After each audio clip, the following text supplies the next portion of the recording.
Hello, snowboarders of the internet. I'm your host, Avran LeFeber, and in this video, we're going to be reviewing the Korua Cafe Racer Plus. This board has a very unique sound when you hit it.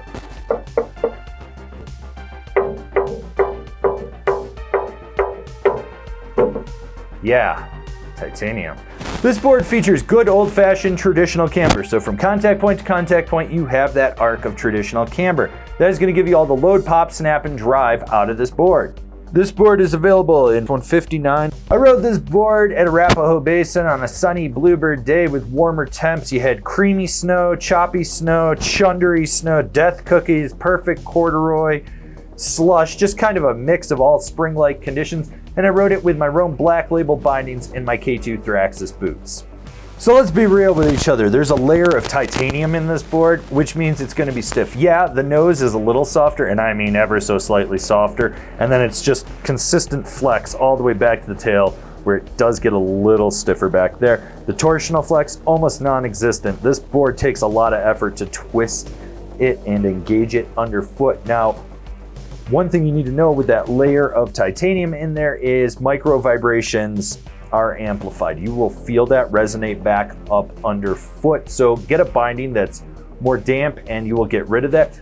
But because of that layer of titanium, when you hit really choppy, rutted terrain, it pushes through everything with ease. You never have to worry about it not making it through it or over it. And believe me, if it's going over it, that stuff is rock hard because 9 times out of 10, it's just gonna push right through it. First off, this board is not super snappy. That's not what it's meant for. It's meant to stay on the ground. We need to cover that. But when you do load that camber section up and you roll back on the tail, it's a workout. And what you put in, you're still not gonna get totally all of that response back to get you in the air. Basically, you're more or less sucking your knees up with what little pop you get if you're trying to go over something bigger. But for the most part, like I said, keep this thing on the ground.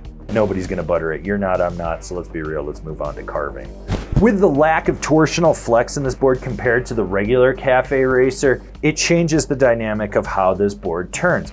It does steer from inside the front foot and outside the rear foot, so you're kind of set back a little bit more with this. You'd lose some of that ankle steering for a more aggressive power-driven steering, which will change those short, tight, quick carves. You lack that ankle steering, as I said, so that means that they're gonna be a little more aggressive and take a little more effort, but when you're trying to do medium to hard carves, this is where this board shines and comes alive. You want speed, you're gonna be throwing your weight into the camber of this board to drive it, and when you lay it over, it's gonna cut through anything in its path. You want to carve through the choppiest terrain ever, go right ahead. You don't have to worry about it with this board. It cuts through it, it slices and dices. This board can aggressively carve and really lay a trench. Who's this board for? The hard carving, full body workout guy. You know who you are. Honestly, it wasn't as stiff as I thought it was gonna be. It's stiff, I'm not denying that, but it wasn't as stiff as I thought it was gonna be. It does take a little bit more effort to drive a turn with it, to steer it and everything, but it cuts through everything in its path. You wanna talk about a board that'll just dissolve, chop, and chunder. It does. Yes, you get that chatter in the nose that slightly resonates through that titanium layer underfoot, or if you're on perfect corduroy, any little micro vibrations are resonating up underfoot. But this board it's different. Is it gonna be for everyone? No, but for the people that want this, I think they're gonna absolutely love it.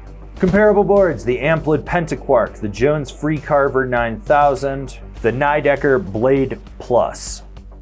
Binding recommendations, the Nidecker K-On CX, the Union Atlas FC, the Now Drive CX.